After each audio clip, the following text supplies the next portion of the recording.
Inaasahan naman po na dadagsain sa susunod na linggo na ng mga pamilya at magkasintahan ang Bunuan Tondaligan Blue Beach. Dahil po yan sa pagdiriwang ng Valentine's Day.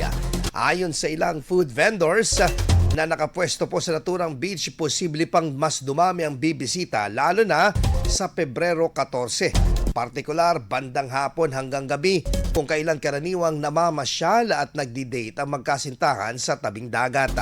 Nakahanda naman ang mga lifeguards at patrolmen na sa araw-araw na nagbabantay at upang matiyak ang kaligtasan ng mga bisita na inaasahang dadami o pagdami ng bisita dyan po sa Tondaligan Blue Beach. Patuloy ang paalala po ng mga otoridad sa publiko na mag-ingat sa tuwing bumibisita sa mga pasyalan lalo na sa mga tabing dagat at iwasan ang paglusong sa dagat kung nasa impluensya ng alak upang maiwasan din ang disgrasya gaya ng pagkalunod. IFM News. IFM News. IFM News.